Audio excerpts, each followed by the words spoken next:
over-retconning everything. Retcons are supposed to be tools, not crutches. Used sparingly, they can smooth rough edges, modernize outdated ideas, or add hidden layers to old stories. Marvel, however, leaned on retcons so often that they became a reflex. Anytime a story aged poorly, caused controversy, or limited future plans, the instinct wasn't to build forward, it was to rewrite backward. Over time, this trained readers to expect that nothing they were reading was truly stable. The past stopped being a foundation and started feeling like wet cement, constantly reshaped depending on the needs of the moment. A shared universe only works if its history feels solid. When origins, motivations, and defining moments keep changing, the world loses credibility. Readers start asking which version counts, instead of engaging emotionally. Marvel's long history should feel rich and layered, but excessive retcons turn it into a contradiction maze. When a character's defining trauma, power source, or personality gets rewritten every few years, it becomes hard to care. Some of Marvel's most powerful scenes worked because they felt singular and earned. Retcons often strip that power away by adding unnecessary explanations, secret manipulators, or hidden causes. Instead of letting events stand as human or superhuman choices, later stories reframe them as destiny, mind control, or cosmic interference. That might add scale,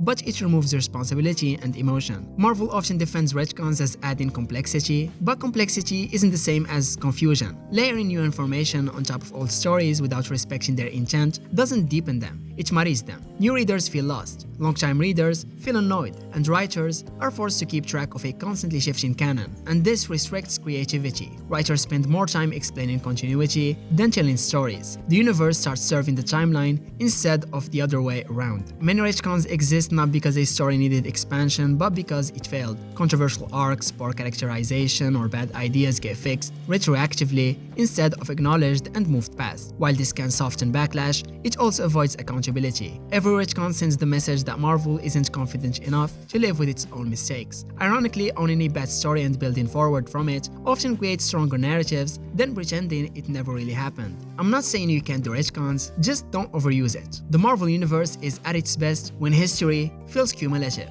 Growth should come from consequences. A world where the past constantly changes feels fake, weightless, and emotionally hollow. The irony is that Marvel's longevity is its greatest strength, yet over-retconning undermines that very legacy. Stories, they just need to stick, man. Quantity over quality. After Endgame, Marvel didn't slow down to let the universe breathe. It stepped on the gas. Suddenly we had multiple movies and shows every single year, all introducing new characters, new concepts, and new rules. On paper that sounds exciting, in practice it felt overwhelming. Instead of each release feeling like an event, everything blended together. When content is non-stop, audiences stop feeling urgency. You don't rush to watch anymore, you just add it to a growing mental backlog. Marvel accidentally turned hype into homework. Before, even if you didn't love every movie, you could feel where things were heading. Thanos was the shadow in the background, slowly coming into focus. Post-Endgame, that clarity vanished. Stories started feeling disconnected, like side quests with no main story. New villains appeared and disappeared, cosmic ideas were teased and then dropped, and viewers were left asking, what am I building toward? Without a visible endgame, excitement fades. People don't mind long journeys. They just need to know there's a road. Marvel introduced a ton of new heroes, but didn't give many of them room to breathe. Characters showed up, had their moments, and then vanished for years, and that kills emotional investment. The early MCU worked because you kept checking in on people. Tony, Steve, Thor, Natasha, you watched them change. Now, it's hard to form that same attachment when you are constantly moving on to the next phase. You can't miss a character if they never had time to settle in. Many Disney Plus shows felt like movies padded into next episodes, rather than stories built for TV. Strong openings, rushed finales, and uneven pacing became a pattern. That's a focus problem. Instead of asking what story fits this format, Marvel often asked, how do we extend this? The result was fatigue, or as you could call it, superhero fatigue or Marvel fatigue. Viewers started sensing the formula, and once that happens, immersion breaks. TV should deepen the universe. When there's always another show, another multiverse version, another timeline, consequences lose weight. Deaths feel temporary. World-ending threats feel routine. In the early phases, danger felt rare and serious. Post-Endgame, everything is cosmic, reality-breaking, or universe-threatening, which ironically makes it less scary. Smaller focused stories can feel bigger than constant apocalypse if you let them land. Marvel forget that escalation isn't the same as impact. A lot of fans didn't turn on Marvel because they hated it, They just got tired. Keeping up started feeling like work, not fun, and that's the real mistake. Marvel's strength was always trust. Trust that each project mattered, that your time would be rewarded, and quantity over focus chipped away at that trust. And the fix isn't less ambition, it's better curation. What we need is fewer stories, clearer direction, and the patience to let moments breathe again. And that's what we got, kind of, this year and hopefully next year. And I think that's the direction we are heading. Event fatigue. There was a time when a Marvel event felt like a cultural moment. You'd hear about it months in advance, follow tie-ins carefully, and feel like the universe was genuinely shifting. Over time, the magic wore off. Events became constant instead of rare. And as soon as one ended, another began, each one louder and bigger than the last. Instead of excitement, readers started feeling pressure. If everything is an event, then nothing is. The word itself lost its weight, and stories that should have felt historic started to feel routine. Most Marvel events promise world-changing consequences. Heroes will die. Alliances will shatter. Reality will never be the same again. But readers learn the pattern. Deaths are temporary, destruction gets reversed, status quos snap back into place. Once that realization sets in, the stakes become performative. You're no longer reading to see what happens. You are reading to see how long it takes to undo it. That's fatal to tension. True stakes require permanence. And Marvel trained its audiences not to believe in permanence. To make events work, characters are often forced into unnatural behavior. Heroes suddenly act cruel, reckless, or stupid just to spark conflict. Long-standing friendships collapse overnight because the plot demands it, and this erodes trust. Readers stop seeing characters as people and start seeing them as chess pieces. When characterization becomes flexible to the point of breaking, emotional investment disappears. You can't care about a hero's choices if those choices exist only to fuel the next crossover. And events don't live in a single book anymore.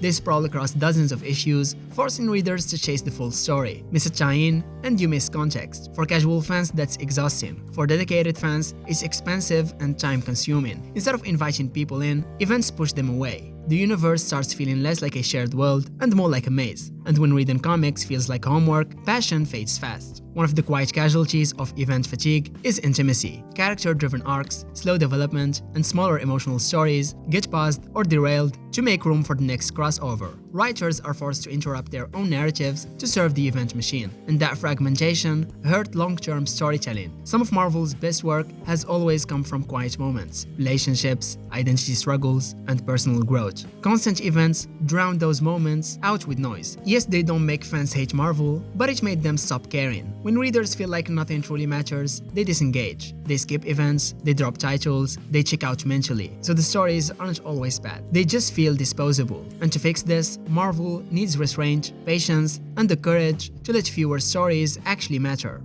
Misusing legacy characters. These characters are supposed to represent growth. Passing the torch shows time moving forward, heroes aging, and ideals surviving beyond one person. Marvel clearly wanted that evolution. New Captain Americas, new Thors, new Wolverines, but it never fully committed. Every time a legacy character started to settle in, the story would hesitate. The narrative would constantly look over its shoulder, worried about backlash instead of moving forward with confidence. That hesitation is where the problem begins. Most legacy characters weren't allowed to exist on their own terms. They were constantly compared to the originals inside the story itself. Sam Wilson wasn't just Captain America, he was questioned as Captain America. Jane Foster wasn't just Thor, her role was framed as temporary from day one. Instead of letting audiences bond naturally, Marvel kept reminding everyone that these heroes were placeholders, and that framing quietly undermines them before they even have a chance. One of the biggest frustrations is how Marvel resets everything back to zero. A mantle gets passed, explored, and then taken back as if it never mattered. Logan returns, Odinson reclaims the hammer, the status quo snaps back into place. That tells fans that investing emotionally in change is pointless. If evolution never sticks, why care? Legacy stories only work when they mean something long-term, and Marvel seems scared of locking anything in. What if the audience prefers the new version? What if they don't? So the company plays it safe by keeping everything reversible. But safety kills impact. The most beloved legacy stories in comics history worked because they felt permanent, even when they weren't. Marvel's modern approach often feels like a trial run instead of a statement, and viewers can feel that uncertainty. These characters also suffer from inconsistent tone and direction. One project treats them seriously, the next sidelines them and the next ignores them entirely. That inconsistency makes it hard to track their journey or care about their arc, because obviously characters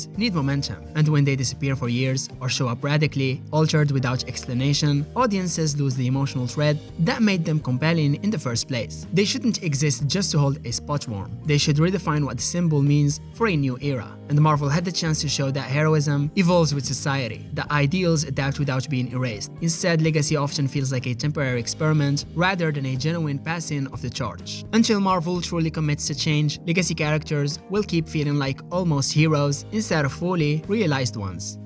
Force pushing the Inhumans. The biggest problem with the Inhumans' push wasn't the characters themselves, it was why Marvel pushed them. The Inhumans were elevated suddenly and aggressively because Marvel didn't control the X-Men movie rights at the time. That decision poisoned the well from the start. Readers could feel that this wasn't a story the universe was naturally moving toward, but a corporate detour. When creative choices are clearly motivated by external politics rather than the narrative momentum, audiences instinctively resist. Marvel positioned the Inhumans as a replacement for mutants, and that was a fatal mistake. The X-Men weren't popular just because of powers, they resonated because they symbolized oppression, identity, and social struggle. The Inhumans, by contrast, were a royal, isolated society with rigid hierarchies. Very different fantasy. Instead of craving out a distant space, Marvel tried to force the Inhumans into mutant-shaped holes, mass power activations, school-like setups, and persecution metaphors that didn't quite fit. Once the push started, Marvel went all in. Multiple Inhumans books, massive events, sudden universe-wide relevance, and constant promotion.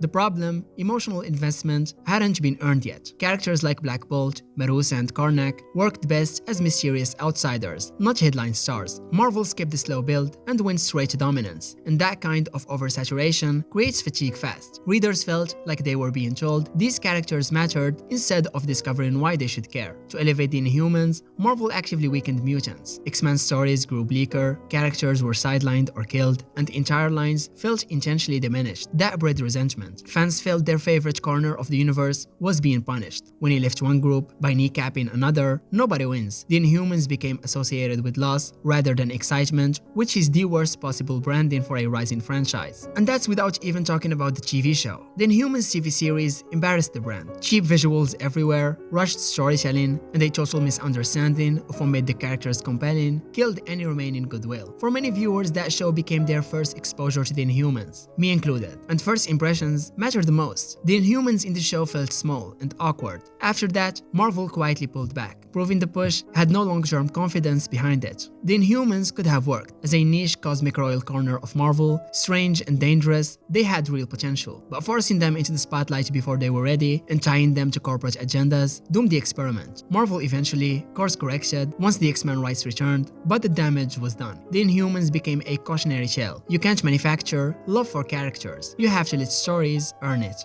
Not letting characters grow.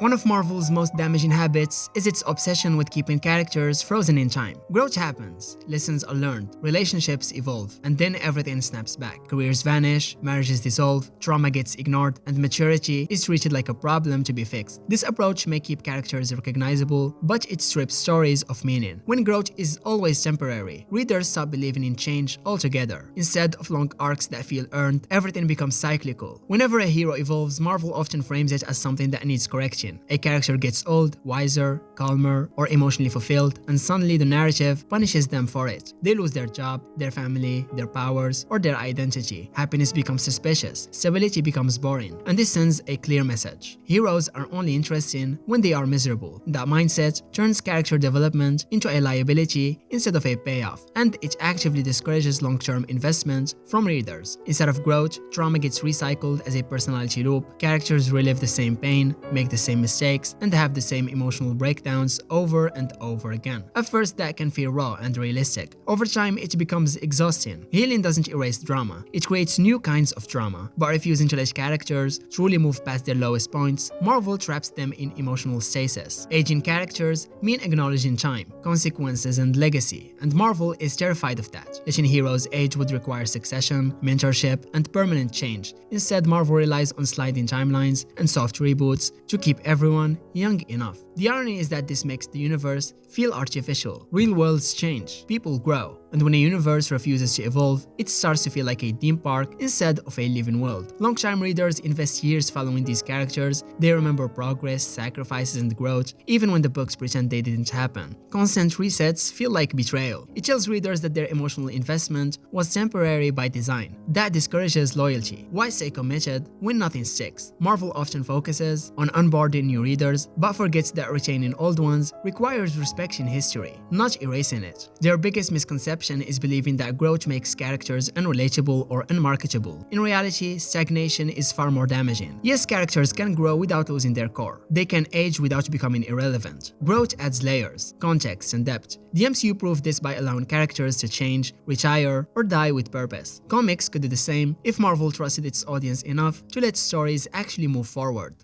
Ignoring creator ownership for too long. For decades, Marvel was built on a work-for-hire model that treated creators as replaceable parts rather than the lifeblood of the company. Writers and artists created characters, worlds, and stories that generated millions and sometimes billions, but ownership stayed with the corporation. At first, this was normal for the industry. The problem is that Marvel kept this mindset long after it became exploitative. Creators would invent iconic characters, receive a flat page rate, and watch those creations become cultural juggernauts with little to no long-term compensation. Over time, resentment built quietly but steadily, and Marvel underestimated just how damaging that resentment would become. Some of Marvel's greatest eras were shaped by creators who eventually felt pushed aside or undervalued. Artists and writers poured years of their lives into defining characters that would outlive them, only to see corporate decisions override their creative intent. Credit was inconsistent, royalties were rare or unclear, public recognition often favored the brand over the people behind it. When creators realized their ideas mattered more than they did, many began looking for exits. That brain drain didn't happen overnight, but when it hit hard. The biggest consequence came when top talent decided they were done playing by those rules. Creators wanted control, ownership, and respect, not just money but agency, and that frustration directly led to the rise of creator-owned alternatives, most famously Image Comics. Suddenly the people who once defined Marvel were building universes where they owned their ideas. Image didn't just compete with Marvel, it exposed Marvel's biggest weakness. Fans followed creators, not logos, and Marvel lost both talent and cultural momentum because of it. From a corporate perspective, ignoring creator ownership probably looked efficient.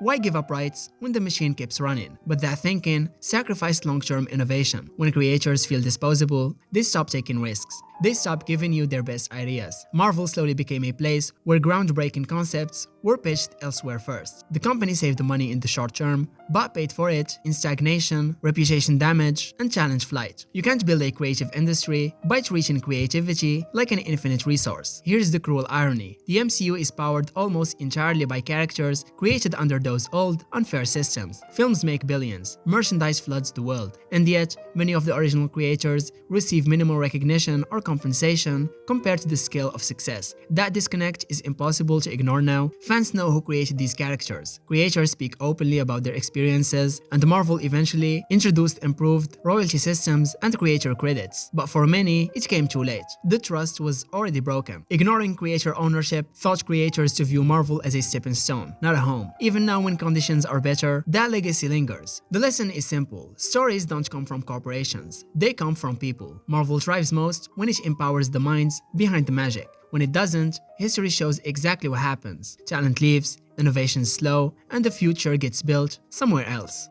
The Secret Invasion adaptation. Secret Invasion should have been one of the most unsettling stories the MCU ever told. The core idea is simple, yet unique. Anyone could be a Skrull. Friends, heroes, leaders, all suspects. That kind of paranoia thrives on slow tension, quiet doubt, and big reveals that make you rethink everything you've seen before. We expected mistrust, shock, and long-term consequences, but what we got instead felt strangely muted, like a spy thriller that forgot to be scary. The comic version worked because it made readers question reality itself. Characters you trusted for years were suddenly exposed as imposters. In the adaptation, that fear never truly ended. Most major heroes were conventionally absent, and the few reveals we got didn't shake the universe. If no one important is compromised, the concept loses its bite. The idea of infiltration only works if it hurts, emotionally and narratively. The show talked a lot about extinction, war, and global collapse, but it rarely felt urgent. Big threats were introduced, then resolved quickly or off-screen. Characters died, but not in ways that reshaped the world. A story about identity and betrayal needs consequences that linger. Instead, it felt like everything could be brushed aside and forgotten by the next project. And when the dust settles and nothing changes, viewers feel cheated. Centering this story on Nick Fury was a great idea in theory. This should have been his most personal story, confronting past mistakes and broken trust, but the writing often undercut that depth. Fury felt creative instead of strategic, tired without being reflective. This wasn't a bold deconstruction or a triumphant return. It landed awkwardly in between. A character built on control shouldn't feel sidelined in his own story. And one of the biggest missteps, in my opinion, was the sudden power escalation at the end.